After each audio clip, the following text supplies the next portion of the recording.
لیکن آج بھی جس کا لباس سیدہ پاک کے لباس کی طرح ہوتا ہے، اس کو دیکھ کے آنکھ بھی جھک جاتی ہے، دل بھی نرم ہو جاتا ہے، خوف طاری ہو جاتا ہے۔ لیکن یہ تو حشر کو ہوگا معلوم کہ جیتا کون اور ہارا کون۔ یہ تو قیامت والے دن جب نبی پاک صلی اللہ علیہ وسلم فرمائیں گے نا، او بھی بلا کے لے آؤ، او میرا سی۔ مجھے اور آپ کو پیدائشی طور پہ دین اسلام نصیب ہوا، یہ بہت بڑی سعادت ہے۔ اس پہ ہمیشہ فخر کریں، ناز کریں، اور کبھی بھی احساس کمتری کا شکار نہ ہو۔ احساس کمتری صرف لفظوں کا ہی نہیں ہوتا، نگاہوں سے بھی بعض اوقات احساس کمتری ظاہر ہوتا ہے۔ جو کچھ انسان سنتا دیکھتا ہے اس سے بھی احساس کمتری محسوس ہوتا ہے۔ صدیق اکبر رضی اللہ تعالیٰ عنہ ابو بکر سے صدیق اکبر بنے تو اس کی ایک خاص وجہ یہ تھی کہ فرمایا میں محبوب کے علاوہ نہ کسی کو دیکھتا ہوں، محبوب کے علاوہ نہ کسی کی سنتا ہوں، نہ محبوب کے علاوہ مجھے کوئی اچھا لگتا ہے۔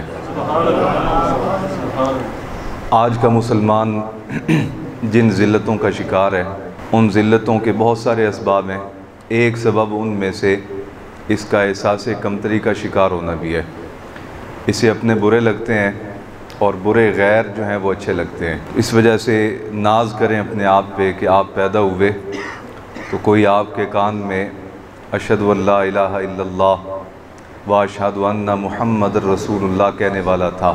فخر کیا کریں اس بات پہ۔ آج یورپ کی جدید تہذیب جس طرح ذلت اور رسوائی سے، بے سکونی سے دوچار ہے، اس کو لفظوں میں بیان نہیں کیا جا سکتا۔ میں اور آپ جتنے بھی گزرے ہو گئے، تمام تر کمزوریوں اور نقائص کے باوجود ہمارے گھر، ہمارا معاشرہ آج بھی ذلت کے ان گڑھوں میں نہیں گرا جن گڑھوں کے اندر یورپ کی جدید تہذیب گری ہوئی ہے۔ تو یہ آپ کا اور میرا کوئی کمال نہیں، یہ نبی پاک صلی اللہ علیہ وسلم کی نسبت کا کمال ہے۔ جہاں والدین اپنی اولادوں کے ہاتھوں پریشان ہو جائیں کہ بیٹا اور بیٹی ایک کمرے میں سوتے ہیں تو اب ان کو دوائیاں لا کے دو تاکہ آگے نسل نہ شروع ہو جائے، اس سے زیادہ ذلت انسان کی اور نہیں ہو سکتی جو کفر نے کر دکھائی ہے۔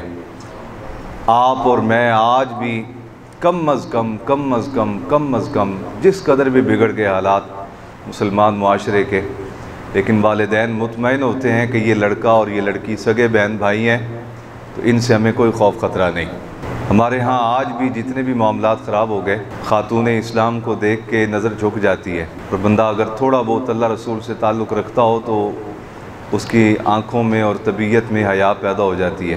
اور خاص طور پہ جب ہماری بہنوں کا لباس نبی پاک صلی اللہ علیہ وسلم کی ازواج کے لباس کی طرح ہو،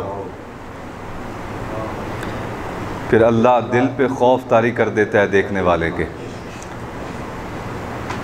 گاڑی کے بونٹ پہ چڑھ کے نعرے لگائے، کبھی ایک سیاستدان کی حمایت میں، دوسرے کی مخالفت میں، پھر تھوڑے عرصے بعد نظریات بدلیں تو وہی مسلمان بچی کسی اور سیاستدان کے گن گاتے ہوئے کسی اور گاڑی پہ چڑھے اور پہلے کے خلاف زبان درازی کرے، تو یہ مسلمانوں کی نہ بچیاں ہیں، نہ ان کے اندر اسلامی روایات، اسلامی تمدن اور ثقافت اور اسلامی نظریہ پایا جاتا ہے۔ ان کو دیکھ کے شیطان غالب ہوتا ہے۔ لیکن آج بھی جس کا لباس سیدہ پاک کے لباس کی طرح ہوتا ہے، اس کو دیکھ کے آنکھ بھی جھک جاتی ہے، دل بھی نرم ہو جاتا ہے، خوف طاری ہو جاتا ہے۔ ہمارے ایک دوست ہیں، انہوں نے نیا 125 لیا، عالم دین ہے، سید زادے ہیں، یہاں سگیاں والے روڈ پہ آ رہے تھے۔ آج سے 10 سال پہلے سگیوں والا روڈ بڑا خطرناک تھا اور رات ڈکیتیاں چوریاں عام تھیں یہاں، تو کسی ڈاکو کے گروہ نے روک لیا۔ ہائے ہائے ہائے، میں بات کرنے لگا ہوں کہ جن کی نسبت اپنے مالکوں سے جڑی ہوتی ہے، مالک ان کی مدد کے لیے پہنچ جاتے ہیں۔ ایک امام مسجد، ظاہر ہے کہ ان کی تو ساری زندگی جو ہے وہ پڑھنے پڑھانے میں، خدمت دین میں گزرتی ہے، کاروبار کا وقت ہی نہیں ملتا کہ لمبے چوڑے لاکھوں کے وسائل ہوں اور لاکھوں آئیں اور لاکھوں جائیں، لاکھوں آئیں لاکھوں جائیں۔ ان کے تو بڑے محدود وسائل ہوتے ہیں، ان محدود وسائل میں سے پیسے بچا بچا کے انہوں نے موٹر سائیکل لی، شوق تھا موٹر سائیکل رکھنے کا، اور سواری ہے، ضرورت ہے ویسے بھی۔ وہ دوسرا تیسرا دن تھا، ابھی اس کے وہ ریپر شیپر جو اوپر کیا کہتے ہیں، شاپر وغیرہ، پلاسٹک کے بیگ وہ بھی نہیں اترے تھے کہ سگیوں سے آ رہے تھے خطاب کر کے، راستے میں ڈاکوؤں نے روک لیا، ان کا مولانا آ جائیں، موٹر سائیکل سے نیچے اترے، موبائل بھی لے لیا، پیسے بھی لے لیا، سب کچھ لے کے انہوں نے چابی بھی پکڑ لی۔ جیسے ڈاکوؤں کی عادت ہوتی ہے نا طنز کرنا، تانے مارنا، ایویں چپیڑا مار دینی خوف زدہ کرنے واسطے، تو وہ ابھی اس موڈ میں تھے کہ مولانا کو ڈرایا جائے، دھمکایا جائے، کو 2-4 لپڑ مارے جائے۔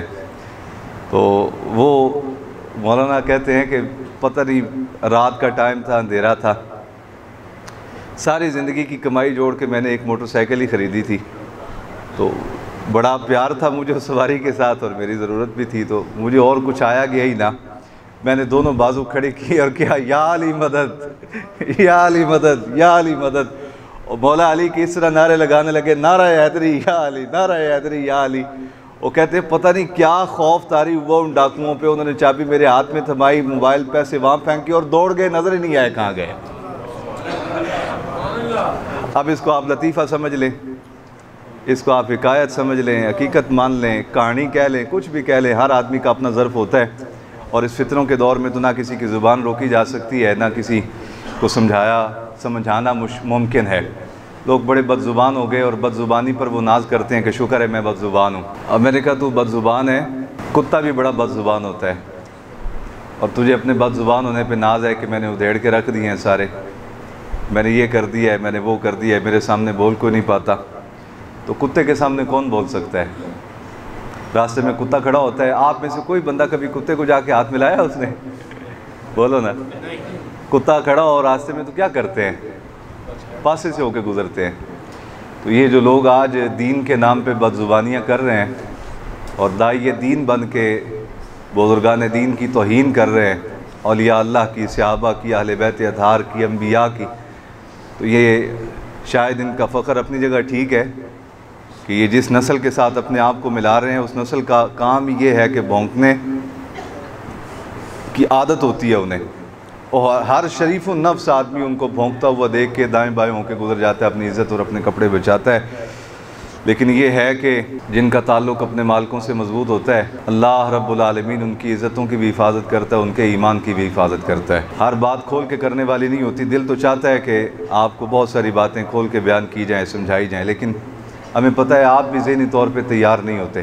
اس کی وجہ یہ ہے کہ ہفتے میں ایک دن آتے ہیں آدھے گھنٹے کے لیے، آدھے گھنٹے میں آپ کیا سمجھیں گے؟ کیا ہمارے مزاج کے قریب ہوں گے؟ کیا ہم آپ کو سکھا سکتے ہیں؟ کیا آپ تک پہنچا سکتے ہیں؟ درد سمجھنے کے لیے گھنٹوں انسان موت والے، میت والے گھر میں رہے تو پھر اس کی آنکھوں میں آنسو آتے ہیں، وگرنہ ہم نے یہ تماشا اپنی آنکھوں سے دیکھا ہے کہ میت سامنے پڑی ہوتی ہے اور لوگ کھڑے باتیں کر رہے ہوتے ہیں، یہ کون ہے جی؟ یہ صدر صاحب ہیں۔ یہ کون ہے جی؟ یہ سیکٹری صاحب ہیں۔ یہ بڑے تاجر ہیں، یہ بڑے عالم ہیں، یہ بڑے فاضل ہیں، یہ پتہ نہیں کیا کچھ ہیں، بڑے بیوروکریٹ ہیں، یہ افسر ہیں۔ میت سامنے پڑی اور وہ کھڑے باتیں کر رہے ہیں، میں نے فلاں پلازا بنا لیا۔ میں کسی ایک کو مخاطب نہیں کرتا نا، مجھے پتہ نہیں پچھلے دنوں کسی نے آ کے کہا کہ آپ نے فلاں بندہ آپ سے ناراض ہے۔ میں نے کہا کس بات پہ ناراض ہے؟ انہوں نے وجہ بتائی کہ اس وجہ سے ناراض ہیں۔ میں نے کہا میرا ان کا جوڑ ہی نہیں بنتا، وہ مالدار آدمی ہے، میں غریب آدمی ہوں۔ تو اختلاف بحث تکرار تو برابری پہ ہوتی ہے نا، جھگڑے کس پہ ہوتے ہیں؟ برابری۔ کوئی ریڑھی باندھ کھڑا ہوتا ہے، کسی کی مخالفت ہے تو گویا آپ سمجھدار آدمی ہیں اور جانتے ہیں اس بات کو کہ اختلاف مخالفت اسی بندے سے ہوتی ہے جس کی کوئی حیثیت ہو۔ تو ہمارے ساتھ کسی کی مخالفت جچے تب کہ جب وہ ہمارے جوڑ کا ہو۔ ہم غریب لوگ ہیں، وہ مالدار لوگ ہیں، وہ تاجر حضرات ہیں، دنیا دار ہیں، بیوروکریٹ ہیں، افسر ہیں، مختلف اداروں میں ہیں، تو میں تو کسی ادارے میں نہیں ہوں، میں تو کسی کھاتے میں نہیں ہوں، نہ میں ملازم ہوں کسی جگہ، میرا شعبہ ہی الگ ہے دینداری، میں تو دین کا خادم ہوں، دین کا نوکر ہوں، دریاں بچھانے والا، جھاڑو دینے والا، اللہ اللہ کرنے والا، اللہ اللہ سکھانے والا۔ تو ڈائریکشن ہی مختلف، تو اختلاف کس بات کا؟ جھگڑا کس بات کا؟ وہ اپنی جگہ خوش ہے، ہم اپنی جگہ خوش ہیں، لیکن یہ تو حشر کو ہوگا معلوم کہ جیتا کون اور ہارا کون۔ یہ تو قیامت والے دن جب نبی پاک صلی اللہ علیہ وسلم فرمائیں گے نا، او بھی بلا کے لے آؤ، او میرا سی، اس کو بھی بلا کے لاؤ، وہ فلاں جگہ ایک ہوتا تھا اس کو بھی بلا کے لاؤ، تو پھر مل تو وہاں پڑے گا نا۔ یہاں ہم نے کسی سے اختلاف رکھ کے کیا کر رہے ہیں؟ اور میری بات یاد رکھو ہمیشہ، میرے مشن کا وہ بندہ بھی مخالف ہے، میرے نظریے کا وہ بندہ بھی مخالف ہے کہ جب میں مطلقاً بات کرتا ہوں تو وہ کسی اور کی طرف دیکھنے لگ جاتا ہے۔ نہ دیکھا کرو، میں واللہ باللہ تاللہ کسی ایک بندے کو مخاطب کر کے نہ کبھی بات کی ہے نہ کبھی کرتا ہوں۔ لوگ پتہ نہیں بعض اوقات بات کرتے ہیں تو میں ان سے کہا کرتا ہوں یار میں کھلے مزاج کا آدمی ہوں، میں نے جس کو رگڑا پھیرنا ہے نام لے کر پھیرنا ہے۔ تو جب میں نام نہ لوں تو اس کا مطلب یہ ہے کہ میں مطلقاً معاشرے کی بات کر رہا ہوں، اور اسے معاشرے پر ہی معمول کیا کرو۔ کجا یہ کہ کوئی یہ سمجھ لے کہ میری جانب اشارہ کیا ہے۔ میں الحمدللہ ایڈا دلیر اجے بھی ہاں ساریاں کمزوریاں دے باوجود کہ میں جس رگڑا پانجا پھیرنا ہے اعلانیہ نہ لے کے پھیر دینا ہے۔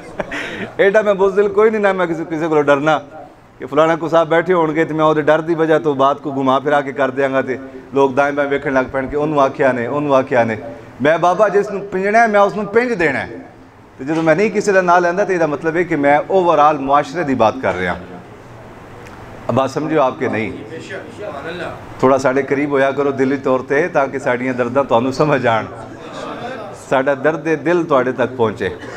انشاءاللہ تعالیٰ دلی طور تے جس دن ساڑھے نیڑے ہوگے انشاءاللہ اس دن زندگی گزارن دی چاس آ جائے گی، لیکن اس کے لیے ضروری یہ ہے نا کہ آپ تھوڑا سا دلی طور پہ قریب ہوں۔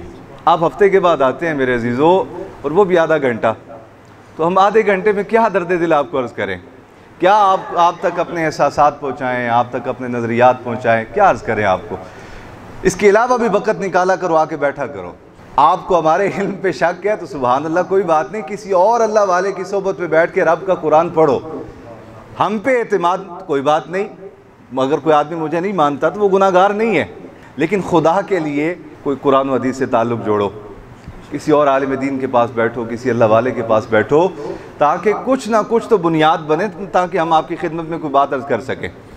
دیکھو آپ میں سے شاید یہاں کو سنیارہ نہیں بیٹھا، اگر میں آپ کے سامنے سنیاروں کے جو ریٹ ہوتے ہیں اور سنیاروں کے جو اوزار ہوتے ہیں اور سنیاروں کے جو پیمانے ہوتے ہیں، رتی، اتنے ماشے، اگر میں آپ کے سامنے بیان کرنا شروع کر دوں آپ کو سمجھ آئے گی؟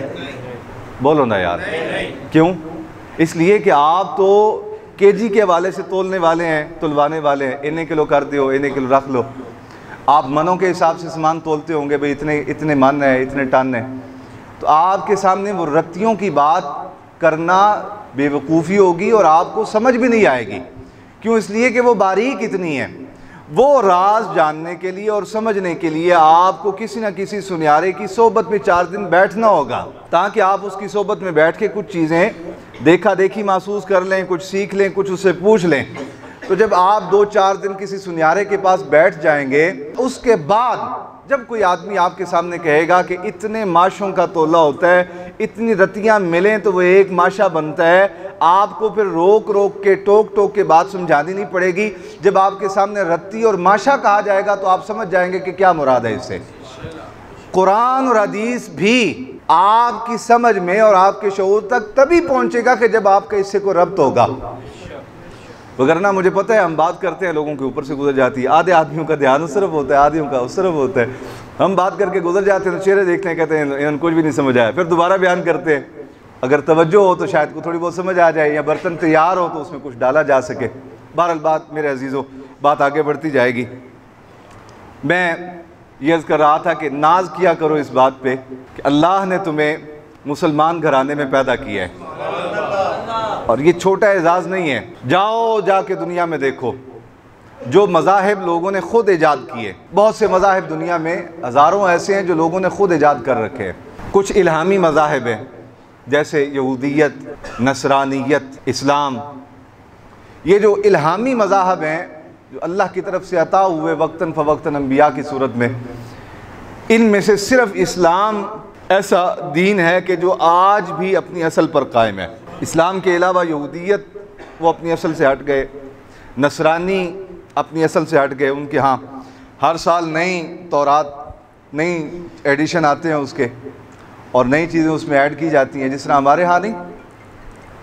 کچھ عرصے کے بعد کسی جج صاحب کو مسئلہ ہوتا ہے، وہ کہتے ہیں جی یہ شک چینج کی جائے، یہ شک آئین میں داخل کی جائے، پھر ایوان اقتدار میں بیٹھے لوگوں کو خطرہ محسوس ہوتا ہے، وہ کہتے ہیں ہم عدلیہ کی نہیں مانیں گے، قانون بنانا ہمارا پارلیمنٹ کا کام ہے۔ آپ سمجھ رہے ہیں بحث یہ ساری؟ جس طرح یہ ہمارے سیاست جو ایک گندا ماحول بن گیا ہے، اس کے اندر جو کچھ ہوتا ہے اسی طرح یہ جو الہامی مذاہب آج دنیا میں مذہب کا لفظ استعمال کر رہا ہوں، دین کا نہیں، الہامی مذاہب جو آج اپنی اصل پر باقی نہیں رہے، ان کا بھی یہی ہر سال نیا ایڈیشن، ہر سال نئے قوانین شامل کیے جاتے ہیں، پرانے جو ان کی طبیعت کے خلاف ہوتے ہیں نکال دیے جاتے ہیں۔ واحد مذہب اسلام دین برحق ایسا ہے کہ جو آج بھی اقرا، وہ وادی تنہائی جس میں محبوب مکرم صلی اللہ علیہ وسلم نے اپنے رب کی رضا پانے کے لیے طویل قیام فرمایا، محبوب علیہ السلام کی پنڈلیاں سوج گئیں، کئی دن گزر گئے، اور پھر اللہ رب العالمین نے اپنے محبوب مکرم صلی اللہ علیہ وسلم کے قلب اطہر پہ قرآن کے نزول کا آغاز فرمایا اور والناس تک پورا قرآن نازل کیا۔ الیوم اکملت لکم دینکم واتممت علیکم نعمتی ورضیت لکم الاسلام دینا۔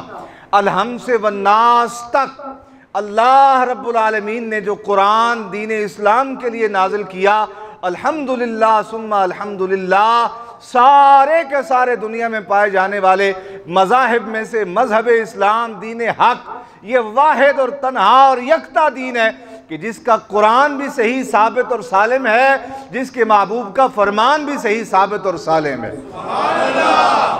یہ خاص بات۔ اس کے بعد آپ آگے دیکھیں، عیسائیت عرف عام میں جن کو عیسائی کہا جاتا ہے، عیسائی نہیں کہنا چاہیے، نصرانی کہنا چاہیے۔ کیا کہنا چاہیے؟ نصرانی۔ نصرانی کہنے کی وجہ یہ ہے کہ قرآن مجید نے حضرت عیسیٰ علیہ السلام کے ماننے والوں کو نصارہ کہا ہے، نصارہ، اور عیسائی تو وہ ہوگا کہ جو حضرت عیسیٰ علیہ السلام کے ہو بہو حکم پر عمل کرتا ہو، عیسائی وہ کہلائے گا۔ جیسے آقا علیہ السلام کے سامنے حضور نے ایک شخص کو پوچھا کیف اصبحت، حضور کا زمانہ ہے، محبوب مکرم صلی اللہ علیہ وسلم خود تشریف فرمائے، حضور باہر نکلے، مسجد نبوی سے ایک آدمی سے ملاقات ہوئی، آقا علیہ السلام نے فرمایا کیف اصبحت، کیسی صبح کی تو نے؟ انہوں نے کہا کہ اصبحت مؤمنا، میں نے حالت ایمان میں صبح کی۔ حضور نے فرمایا یہ نہ کہو کہ میں نے مومن ہونے کی حیثیت میں صبح کی، فرمایا یہ کہو کہ میں نے مسلمان ہونے کی حیثیت میں صبح کی ہے۔ فرق یہ ہے کہ اس کو میں زیادہ طویل گفتگو میں نہیں لے جاتا، بالکل اختصار کے ساتھ، مسلمان وہ ہے کہ جو زبان سے کہے کہ میں اللہ رب العالمین کو وحدہ لا شریک مانتا ہوں، عبادت کا مستحق مانتا ہوں، اللہ کے علاوہ کسی کی عبادت کو جائز نہیں سمجھتا، سرکار کو خاتم النبیین مانتا ہوں، نبی اکرم صلی اللہ علیہ وسلم اور تمام انبیاء پر جو آسمانی کتابیں نازل کی گئیں وہ ساری کی ساری برحق ہیں، قیامت قائم ہوگی، بعث بعد الموت، مرنے کے بعد دوبارہ اٹھائے جائیں گے۔ یہ جتنے بھی ایمان مفصل اور ایمان مجمل کے اندر صفات بیان کی گئی ہیں وہ ساری کی ساری ان صفات کا زبان سے اقرار کرے۔ تو جو زبان سے مان لے کہ رب کے علاوہ وحدہ لا شریک کوئی نہیں ہے، رب عبادت کا مستحق ہے، عبادت کے لائق ہے اور کوئی عبادت کے لائق نہیں، انبیاء سارے کے سارے برحق ہیں اور میرے آقا خاتم النبیین اور دیگر عقائد اسلامیہ پر ایمان لے آئے، اسے زبان سے ان کا اقرار کر لے تو اسے مسلمان کہا جاتا ہے۔ اور جب زبان سے اقرار کرنے کے بعد کہ اللہ کے علاوہ عبادت کے لائق کوئی نہیں، سرکار خاتم النبیین ہے، آسمانی کتابیں ساری کی ساری برحق ہیں، زبان سے اقرار کرنے کے بعد جب یہ زبان سے نکلے ہوئے لفظ اس کی طبیعت کا حصہ بن جائیں اور اس کے روئیں روئیں میں داخل ہو جائیں کہ اللہ کے علاوہ مر جائیں گے، کسی اور کی عبادت نہیں کریں گے، اللہ کے علاوہ اللہ نے جو انبیاء بھیجے ان کے علاوہ کسی اور کو نبی نہیں مانیں گے، اللہ نے جو کتابیں نازل کی ان کے علاوہ کسی کو کتاب حق تسلیم نہیں کریں گے، قیامت قائم ہوگی اور ہر صورت ہوگی۔ حتیٰ کہ آقا علیہ السلام کے ایک صحابی کو مسلمہ کذاب کے لوگ اٹھا کے لے گئے، بازو کاٹ دیا، دوسرا بازو کاٹ دیا، ایک ٹانگ کاٹی، دوسری ٹانگ کاٹی، ہر عضو کاٹتے ہوئے کہا بتاؤ تم اس مسلمہ کو مسلمان نبی مانتے ہو؟ اس صحابی نے کہا کیا بھونکا ہے تم نے، مجھے سمجھ کوئی نہیں آئی۔ وہ کہنے لگا اچھا یہ بات نہیں سمجھ آئی، بتاؤ تم مصطفیٰ کو نبی مانتے ہو؟ کہا الحمدللہ میرے آقا خاتم النبیین ہے۔ اس نے کہا اس کا مطلب یہ ہے کہ کان کی سماعت ٹھیک ہے، دوسرا عضو کاٹو، دوسری بازو کاٹی گئی۔ کہا اب بتاؤ کہ تم مسلمہ کذاب کو نبی مانتے ہیں؟ اس نے کہا کیا بکواس کرتے ہو، مجھے سمجھ نہیں آئی تمہاری بات کی۔ کہا محمد کو نبی مانتے ہو؟ کہا ہاں مصطفیٰ میرے آقا جو ہے وہ خاتم النبیین ہے۔ تو جب اس طرح زبان سے نکلے ہوئے عقائد اسلامیہ روئیں روئیں میں شامل ہو جائیں تو اس کو مومن کہا جاتا ہے۔ مسلمان اور مومن میں فرق یہ ہے کہ جو زبان سے اقرار کرے وہ مسلمان، اور جس کی طبیعت میں اسلام روئیں روئیں میں داخل ہو جائے وہ مومن ہے۔ تو حضور نے ارشاد فرمایا کیف اصبحت، کیسی صبح کی؟ کہا میں نے مومن ہونے کی حیثیت میں صبح کی۔ فرمایا یہ نہ کہو، یہ کہو میں نے مسلمان ہونے کی حیثیت میں صبح کی۔ وآخر دعوانا الحمدللہ رب العالمین۔ میں آندیاں لیٹ ہو گیا تے معاف کرے جے، آئندہ زندگی رہی تو اتھو ہی گفتگو شروع کریں گے، کیونکہ 2 بج گئے نے، 2 بج کے تے 1 منٹ ہو گیا۔ وآخر دعوانا الحمدللہ رب العالمین۔